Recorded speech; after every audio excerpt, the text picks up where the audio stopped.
Bonjour à tous, nous continuons notre série dans la première lettre de Pierre et dans le passage précédent, Pierre nous encourageait à ne pas rendre le mal pour le mal, ni l'injure pour l'injure, à répondre au contraire par la bénédiction, à fuir le mal et à faire ce qui est bien. Bref, comme il le dira aujourd'hui, il nous encourageait à nous appliquer avec zèle à faire ce qui est bien, ou autrement dit, à être passionné pour le bien. Est-ce que nous sommes zélés, passionnément dévoués pour le bien? Si nous nous appliquons à faire le bien, qui pourrait nous faire du mal? C'est vrai, qui nous ferait du mal contre l'amour, contre la joie, contre la paix, contre la patience, contre l'amabilité, contre la bonté, contre la fidélité, contre la douceur, contre la maîtrise de soi? La loi ne condamne pas de telles choses qui représentent le bien. Logiquement, personne ne nous ferait du mal si nous sommes passionnés pour le bien. Mais aujourd'hui, l'apôtre Pierre, dans le passage que nous allons lire, nous dira qu'il peut arriver que nous souffrions parce que nous faisons ce qui est bien, ce qui est juste. C'est inattendu, mais ce n'est pas à exclure. L'apôtre Pierre l'a expérimenté lui-même, vous pouvez relire le livre des Actes pour voir cela. Un des premiers chrétiens, nommé Étienne, l'a vécu lui aussi. Il pratiquait le bien et il est mort lapidé. Un frère chrétien, dernièrement, nous expliquait que dans son ancienne entreprise, quand un projet prenait du retard, son patron lui demandait d'appeler le client pour mentir, gagner du temps et avoir l'indulgence du client. Donc par exemple, il était invité à dire que sa grand-mère était décédée. Mais comme il était identifié comme chrétien et qu'il voulait faire ce qui est juste, il s'exposait aux souffrances, les moqueries, la surcharge de travail, voire le licenciement, ce qui a fini par plus ou moins arriver. Mais il a fait le bien auquel Pierre appelle les chrétiens. En 1 Pierre 3, verset 10, Pierre disait que le chrétien veille sur sa langue pour qu'aucun propos menteur ne passe sur ses lèvres. Souffrir parce qu'on fait ce qui est juste peut arriver en tant qu'employé, mais aussi en tant que citoyen, en tant qu'épouse mariée à un non-chrétien, ou en tant qu'époux chrétien qui vit au milieu d'autres époux non-chrétiens qui traitent leurs femmes différemment. Alors comment est-ce qu'on répond dans ces cas-là? Comment répond-on à l'hostilité lorsqu'elle est due à notre belle conduite? C'est la question à laquelle répond l'apôtre Pierre dans le passage que nous allons lire maintenant en 1 Pierre chapitre 3 verset 13 à chapitre 4 verset 6. D'ailleurs, qui vous fera du mal si vous vous appliquez avec zèle à faire ce qui est bien? Et même s'il vous arrivait de souffrir parce que vous faites ce qui est juste, vous seriez heureux. Ne craignez pas les hommes, ne vous laissez pas troubler. Dans votre cœur, reconnaissez le Seigneur, c'est-à-dire Christ comme saint. Si l'on vous demande de justifier votre espérance, soyez toujours prêt à la défendre, avec humilité et respect, et veillez à garder votre conscience pure. Ainsi, ceux qui disent du mal de votre bonne conduite qui découle de votre union à Christ auront à rougir de leur calomnie. Car il vaut mieux souffrir en faisant le bien, si telle est la volonté de Dieu, qu'en faisant le mal. Christ lui-même a souffert la mort pour les péchés, une fois pour toutes. Lui, l'innocent, il est mort pour des coupables, afin de vous conduire à Dieu. Il a été mis à mort dans son corps, mais il a été ramené à la vie par l'Esprit.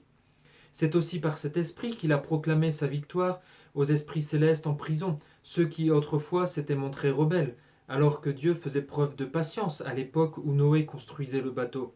Un petit nombre de personnes, 8 en tout, y furent sauvées à travers l'eau. C'est ainsi que vous êtes sauvés maintenant, vous aussi. Ces événements préfiguraient le baptême. Celui-ci ne consiste pas à laver les impuretés du corps, mais à s'engager envers Dieu avec une conscience pure. Tout cela est possible grâce à la résurrection de Jésus-Christ qui, depuis son ascension, siège à la droite de Dieu et à qui les anges, les autorités et les puissances célestes sont soumis. Ainsi donc, Puisque Christ a souffert dans son corps, armez-vous aussi de la même pensée. En effet, celui qui a souffert dans son corps a rompu avec le péché, afin de ne plus vivre le temps qui lui reste à passer dans son corps selon les passions humaines, mais selon la volonté de Dieu. C'est bien assez, en effet, d'avoir accompli dans le passé la volonté des païens, en vous adonnant à la débauche, aux passions mauvaises, à l'ivrognerie, aux orgies, aux beuveries et aux dérèglements associés au culte idolâtre. Maintenant, ils trouvent étrange que vous ne vous précipitiez plus avec eux dans la même vie de débauche, et ils se répandent en calomnie sur vous. Ils en rendront compte à celui qui est prêt à juger les vivants et les morts. C'est pour cela d'ailleurs que la bonne nouvelle a aussi été annoncée à ceux qui maintenant sont morts, afin qu'après avoir subi la même condamnation que tous les hommes dans leur corps, ils vivent selon Dieu par l'Esprit. En réponse à l'hostilité, l'apôtre Pierre, inspiré par l'Esprit de Dieu, nous invite à continuer de vivre pour Christ. En réponse à l'hostilité, continuons de vivre pour Christ. C'est l'exhortation de l'apôtre pour les chrétiens auquel il écrit dans ce passage, et pour nous aussi aujourd'hui. Et il développe cette exhortation, cette invitation en 3 réponses. La première réponse, en réponse à l'hostilité, craignons Christ avec les versets 13 à 17. Et cette crainte de Christ se manifeste ici sous 4 principes que je vais relever. Puisque nous craignons Christ, nous acceptons cette souffrance, la souffrance qui est due à la justice, versets 14 et verset 17. L'apôtre dit que si nous souffrons pour la justice, nous serions heureux. Alors je ne suis pas sûr que sur le coup, c'est ce qu'on va ressentir, la joie.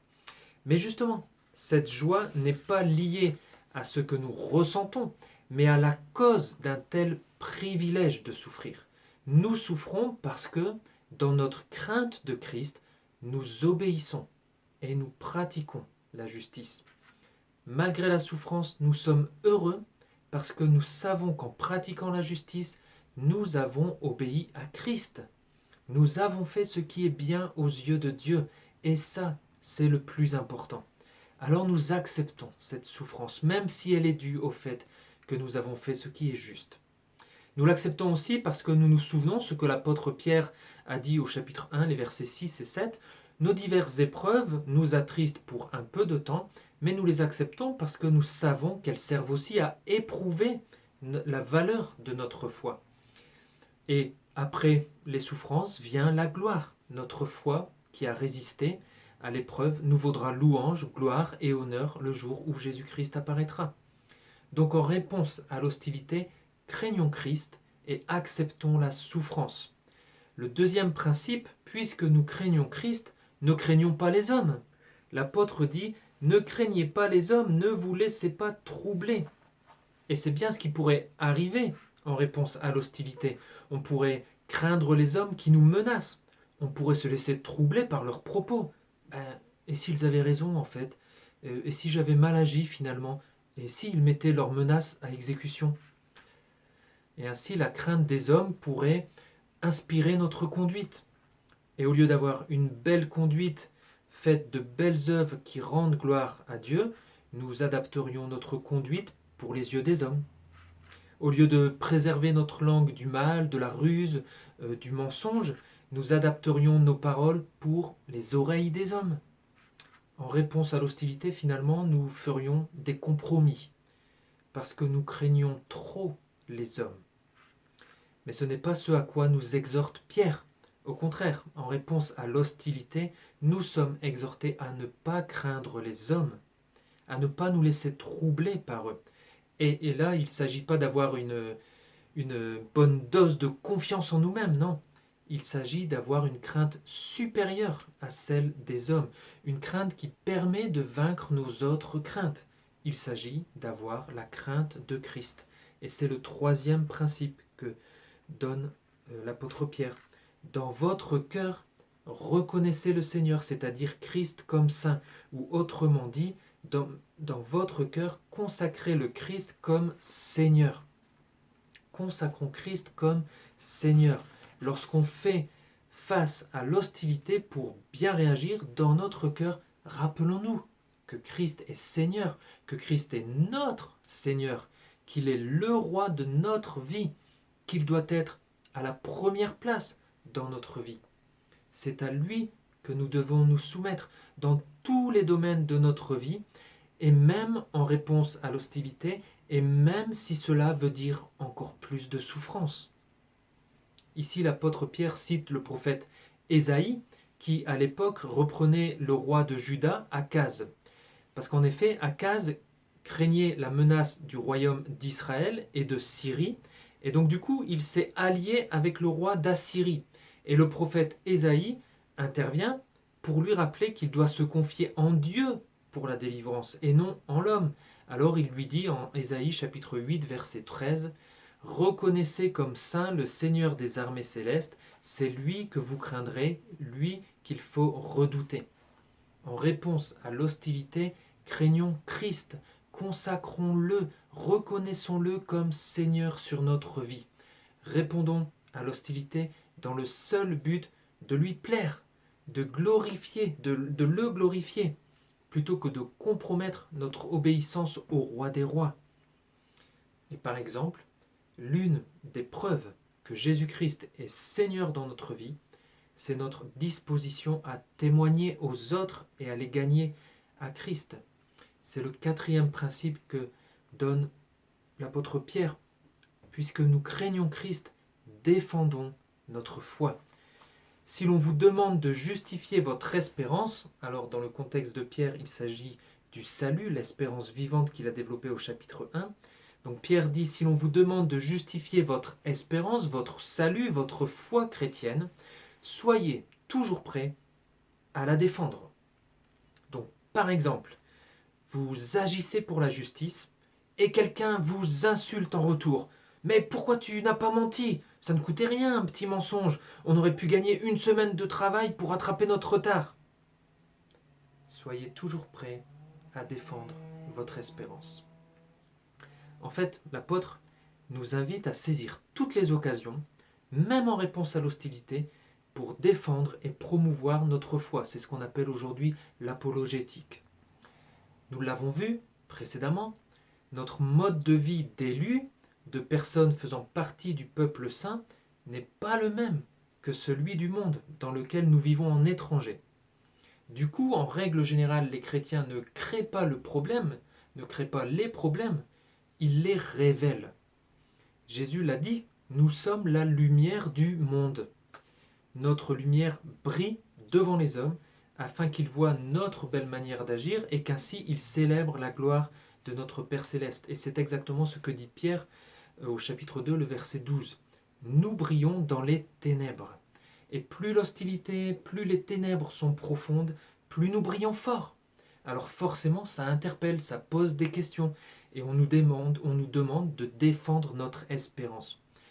Et ce n'est pas nous qui finalement allons vers les autres pour expliquer notre espérance, c'est eux qui nous demandent de la défendre. L'hostilité, ça devient une occasion de témoignage remarqué par les incroyants. Ils voient notre bonne conduite qui découle de notre union à Christ et ils nous demandent de rendre compte de l'espérance qui est en nous. Alors des occasions de témoignage, il devrait en fait y en avoir plein.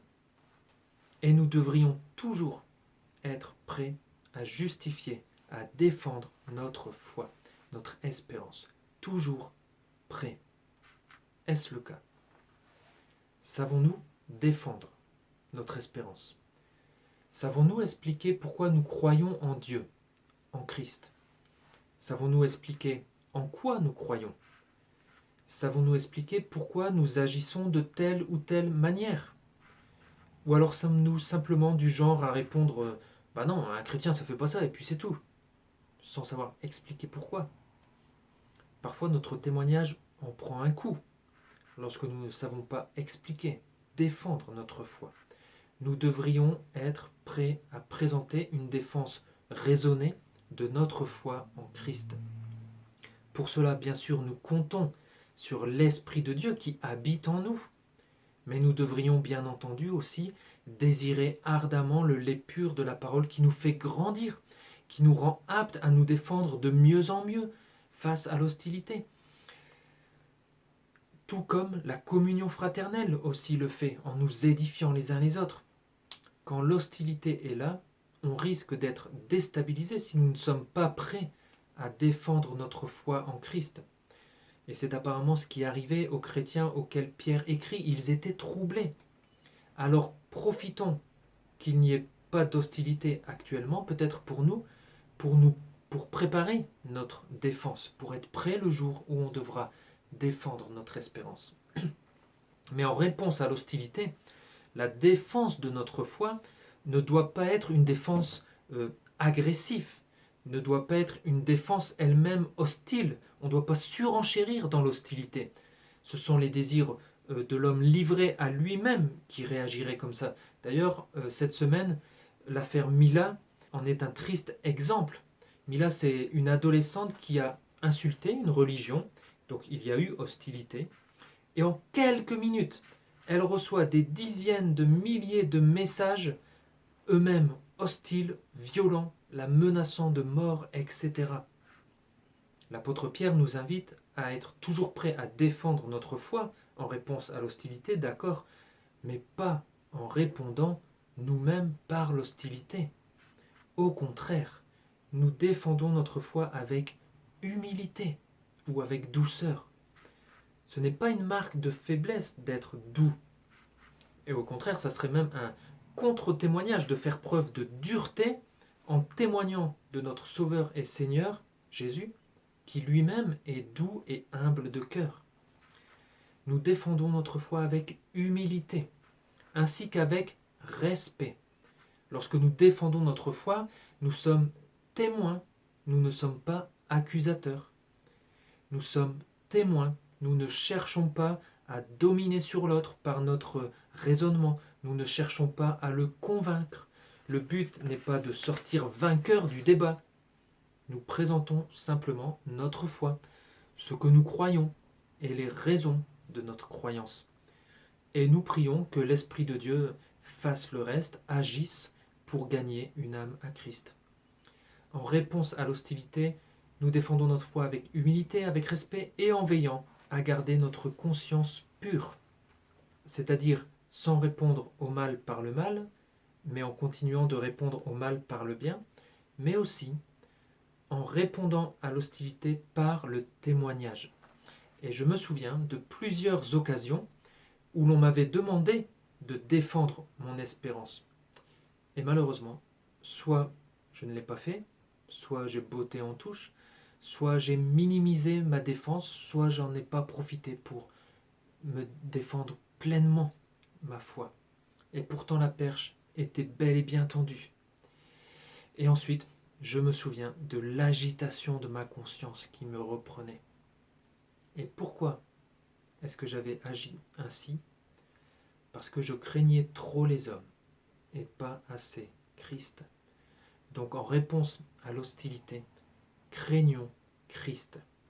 C'est la première réponse de Pierre. La deuxième réponse de Pierre face à l'hostilité, c'est en réponse à l'hostilité, souvenons-nous de Christ, les versets 18 à 22. Alors là, Pierre est excellent, parce que dans sa seconde lettre, l'apôtre dira que dans les lettres de Paul, il y a des passages difficiles à comprendre. Eh bien, chez Pierre aussi. Et ces versets 18 à 22 font partie des versets les plus compliqués à comprendre du Nouveau Testament.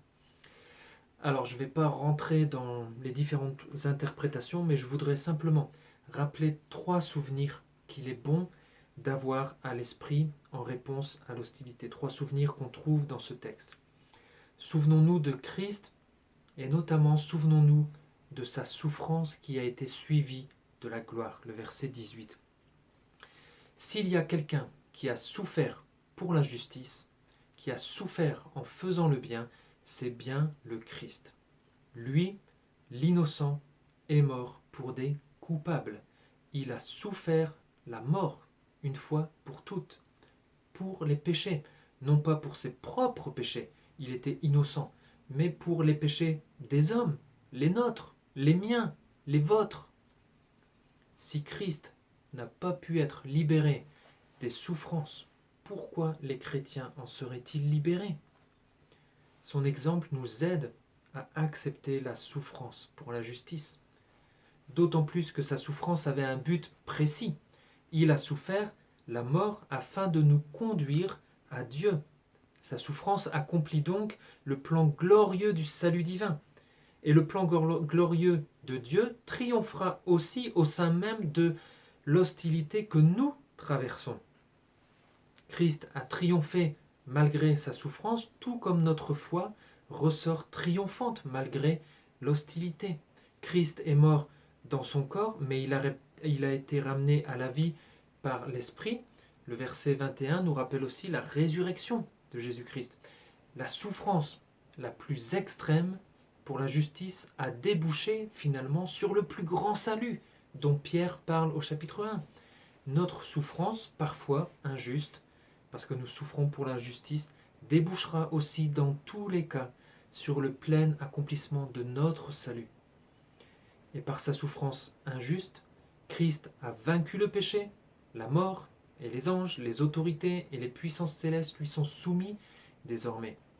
La souffrance injuste de Christ est sa victoire, son triomphe. Tout ennemi est vaincu. Nous sommes donc dans le camp du vainqueur. Et lorsque nous souffrons, nous ne souffrons pas pour acquérir la victoire. La victoire est déjà acquise. Nous souffrons à partir de la victoire. C'est cette victoire qui est déjà acquise par le Christ qui nous encourage à répondre comme il faut face à l'hostilité. Souvenons-nous de cela en réponse à l'hostilité. Souvenons-nous de la souffrance du Christ qui a précédé sa gloire. Deuxième souvenir, souvenons-nous de Christ, particulièrement de sa prédication à travers Noé, les versets 19 et 20. L'Esprit de Christ, selon l'une des deux interprétations majeures de ces versets compliqués, et selon aussi le verset 11 du chapitre 1, l'Esprit de Christ était dans les prophètes, nous dit le verset 11 du chapitre 1, pour leur donner des indications quant au salut qui nous était destiné, pour leur annoncer à l'avance les souffrances du Messie et la gloire dont elles seraient suivies. Et il semble que l'Esprit de Christ était aussi à l'œuvre à travers Noé, que Pierre appellera dans sa seconde lettre le prédicateur de la justice. Christ, par l'intermédiaire de Noé, dans les jours qui ont précédé le déluge, a prêché à des non-croyants vivant sur la terre, les appelant à mener une vie juste, à se repentir durant tout le temps de patience qu'a duré la construction du bâtiment, soit du bateau, soit environ 120 ans. Mais ces hommes se sont montrés rebelles, désobéissants. Ils sont morts dans le déluge et sont maintenant des esprits en prison. Mais si on se souvient de cette proclamation de Christ par l'intermédiaire de Noé, on y trouve énormément d'encouragement en réponse à l'hostilité. Noé était une minorité. Il était en minorité. Lui, un homme juste et irréprochable au milieu de ses contemporains qui faisaient de plus en plus de mal sur la terre. Tout comme les lecteurs de Pierre, qui sont une minorité de justes entourés de non-croyants, hostiles, tout comme nous aujourd'hui. Mais Pierre nous encourage. À l'époque de Noé, 8 personnes avaient raison et ont été sauvées. Toutes les autres avaient tort et sont morts. Et Jésus l'a dit, large est la porte, spacieux le chemin menant à la perdition. Et il y en a beaucoup qui entrent par là. Mais étroite est la porte, resserré le chemin menant à la vie, et il y en a peu qui les trouvent. Alors que notre foi ne chancelle pas à cause du petit nombre de sauvés. Ce qui nous encourage aussi à travers Noé, c'est de voir Noé persévérer fidèlement dans sa prédication pendant 120 ans, en construisant le bateau.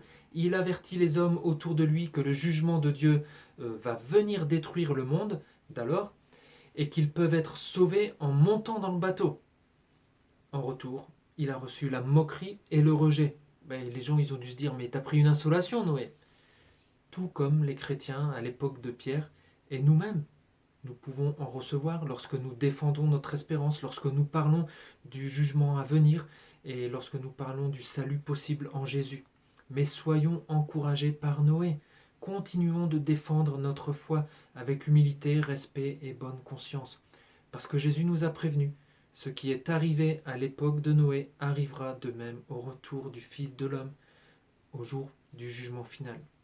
Alors comme Noé, continuons de faire la volonté de Dieu, de pratiquer la justice, même lorsque notre vie semble vouée à l'échec. Souvenons-nous de la prédication du Christ à travers Noé.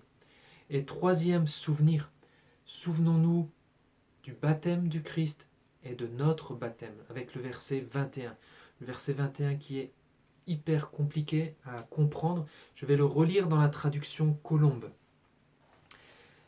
C'était donc le déluge, Noé, la famille sauvée, etc. Tout cela était une figure du baptême qui vous sauve à présent et par lequel on ne se débarrasse pas de la souillure de la chair, mais qui est la demande adressée à Dieu d'une bonne conscience.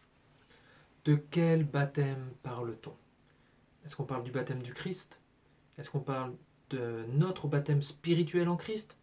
Est-ce qu'on parle de notre baptême physique, terrestre, dans de l'eau? Parce qu'en effet, en parlant de ses souffrances sur la croix, Jésus les compare à un baptême.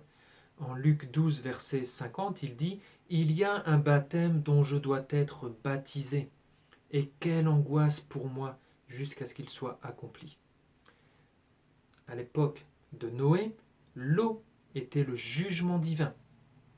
À la croix, Jésus a subi le jugement de Dieu, la mort, l'eau. Il a été baptisé dans la mort pour moi au calvaire. À l'époque de Noé, le moyen de salut, ce n'était pas l'eau donc, c'était le bateau.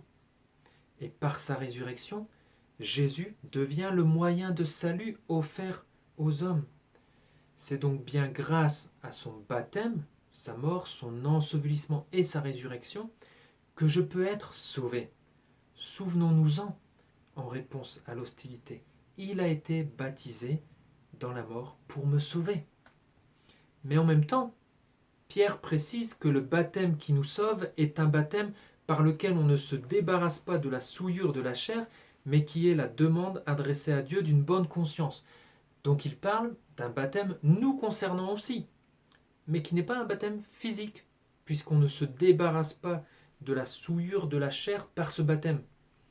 Donc il semble ici qu'on parle non pas de l'ordonnance extérieure du baptême, mais de la réalité spirituelle du baptême, de la réalité intérieure du baptême, à savoir, lorsqu'un homme est baptisé de l'Esprit, né de nouveau, comme on a vu au chapitre 1, il est capable alors d'adresser à Dieu la demande d'une bonne conscience, d'une conscience purifiée.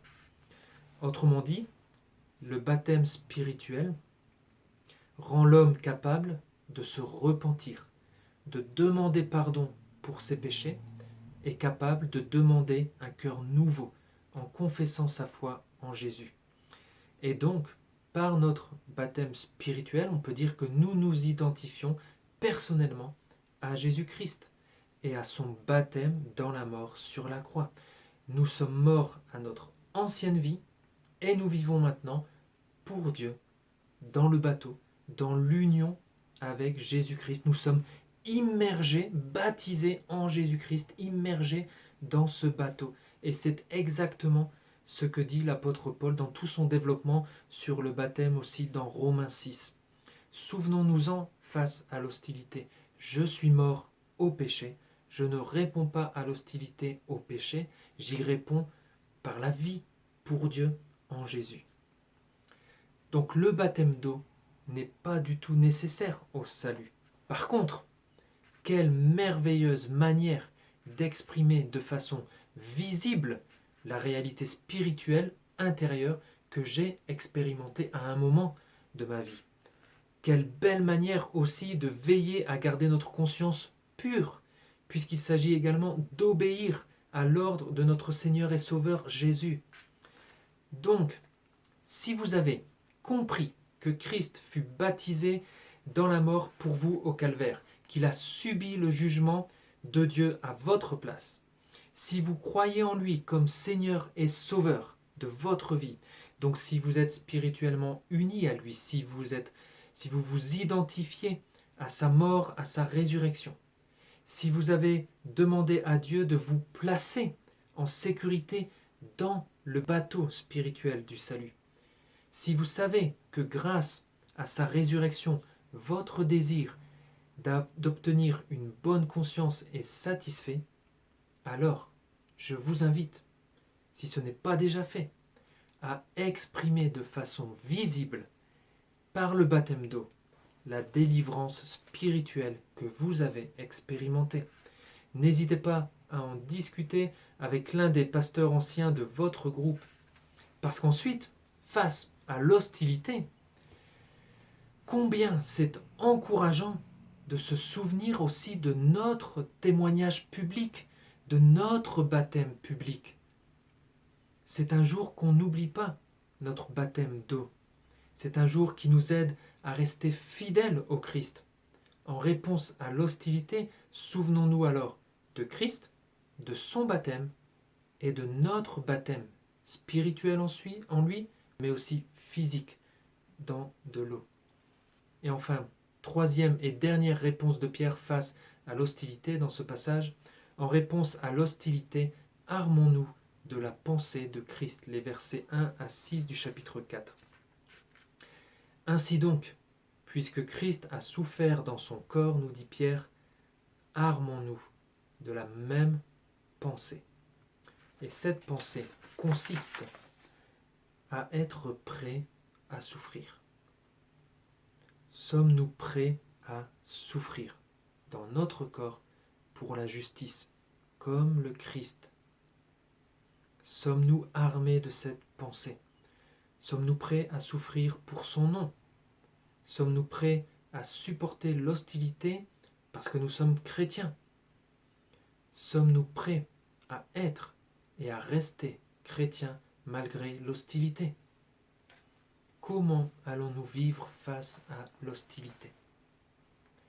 Selon les passions humaines, et donc en péchant, ou selon la volonté de Dieu, et donc en acceptant parfois la souffrance? Quand un chrétien choisit délibérément de supporter l'hostilité, la persécution, la souffrance, plutôt que de choisir le péché, alors on peut dire comme l'apôtre Pierre qu'il a rompu avec le péché. Il en a fini avec le péché. Ça ne signifie pas qu'il ne péchera plus jamais, mais ça signifie que le pouvoir du péché n'a pas d'emprise sur sa vie. Le pouvoir du péché a été brisé. Il n'est plus dominé par les passions humaines, par les désirs de l'homme livré à lui-même. Et combien de martyrs chrétiens étaient armés de cette pensée et préféraient mourir plutôt que de renier leur Seigneur?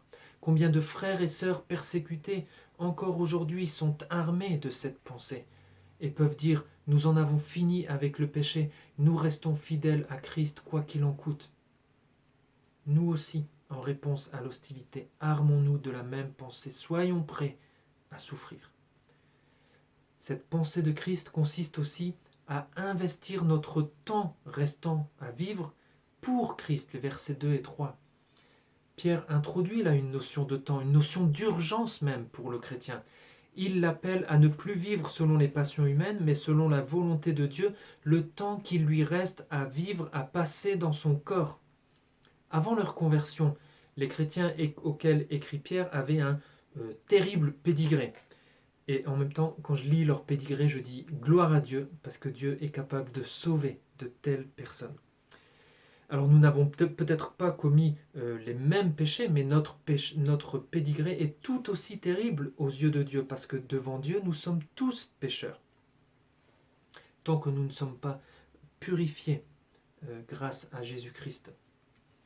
Et Pierre dit, par rapport à ces hommes, c'est bien assez, en effet, d'avoir accompli dans le passé la volonté des païens en vivant dans le péché, en vivant pour le péché. Et en fait, c'est comme s'il disait, c'est bon, le temps que vous avez eu avant a été rempli d'occasions de péché, et là, c'est plus que suffisant. Là. Vous avez largement pu gaspiller votre temps à pécher. Maintenant, le temps qu'il vous reste à vivre ici-bas, investissez-le pour vivre pour Christ, pour vivre pour la gloire de Dieu, plutôt que pour vivre pour vos désirs charnels. En réponse à l'hostilité, investissons notre temps dans ce qui compte pour l'éternité. Et je suis en train de terminer la lecture de ce livre intitulé La guerre des spectacles, chérir Christ à l'ère des médias. Et dans la première partie, l'auteur montre avec justesse à quel point les spectacles en tout genre cherchent à capter la moindre parcelle de notre temps, de notre attention, pour nous éloigner de Christ. Et purée, quand je lis ça, je constate combien je gaspille encore mon temps pour des passions purement humaines. Armons-nous de cette pensée. Ne perdons plus notre temps. Investissons le temps qu'il nous reste pour Christ. Armons-nous aussi de la pensée du Christ qu'on voit dans les versets 4 et 5, qui n'était pas venu pour juger le monde, mais pour le sauver. Pierre dit ici, les gens trouvent étrange que nous ne nous précipitions plus avec eux dans la même vie de débauche, et ils se répandent en calomnie sur nous. Ne les jugeons pas, dans le sens ne les condamnons pas. Au contraire, en tant que témoins, en réponse à l'hostilité, défendons notre foi avec humilité, avec respect. Mais ne condamnons pas. Ça sera le boulot de Dieu. Le verset 5 dit « Ils en rendront compte à celui qui est prêt à juger les vivants et les morts. » Et on avait lu en chapitre 2, le verset 23, que Christ, quand on le faisait souffrir, ne formulait pas de menace, ne formulait aucune menace, mais remettait sa cause entre les mains du juste juge. Armons-nous de la même pensée. Nous aussi, laissons à Dieu le soin de juger, de condamner. Mais en attendant, armons-nous de la dernière pensée qu'on voit là du Christ. Continuons d'annoncer la bonne nouvelle qui est source de vie éternelle. Au verset 6. Et ici, Pierre fait certainement référence à des chrétiens qui sont morts maintenant, à l'époque à laquelle il écrit, et ils sont morts peut-être à cause de l'hostilité. Et il n'est pas du tout question ici de purgatoire.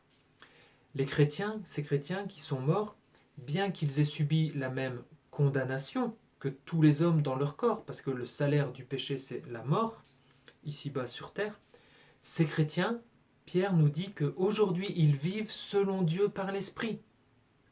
Pourquoi ? Parce qu'ils ont entendu la bonne nouvelle et que Dieu leur a fait grâce. Ces chrétiens jouissent maintenant de la vie éternelle avec Dieu. Et ça, c'est encourageant lorsque l'on sait que l'hostilité peut causer la mort. C'est encourageant aussi lorsqu'on perd des frères et sœurs en Christ. Ils jouissent maintenant de la vie éternelle. Mais s'ils peuvent jouir de cette vie éternelle, c'est parce que la bonne nouvelle, l'évangile, leur avait été annoncé de leur vivant. Alors, tout comme Jésus qui parcourait les villes, les villages pour y prêcher la bonne nouvelle de l'évangile qui vient de Dieu, armons-nous de la même pensée et continuons d'annoncer la bonne nouvelle aux vivants pour qu'ils puissent, par la grâce de Dieu, vivre selon Dieu par l'Esprit éternellement après leur mort. Alors, en conclusion, l'hostilité, parce que nous sommes chrétiens, nous la connaissons tous, je crois, à différents degrés. Quand je vois parfois comment je réponds face à l'hostilité, qui est minime, l'hostilité que je vis est minime comparée à d'autres, comparée à mes frères et sœurs persécutés dans le monde. Mais quand je vois comment je réponds à l'hostilité, je me dis que l'Esprit de Dieu a encore pas mal de travail en moi. Alors on ne sait pas de quoi demain sera fait, mais je prie que l'Esprit de Dieu nous équipe et nous prépare maintenant pour que le jour où l'hostilité sera plus forte envers nous, nous puissions y répondre en craignant Dieu, en nous souvenant de Christ et en nous armant de la pensée du Christ. Bref, je prie pour que l'Esprit de Dieu, en réponse à l'hostilité, nous aide à répondre en continuant de vivre pour le Christ.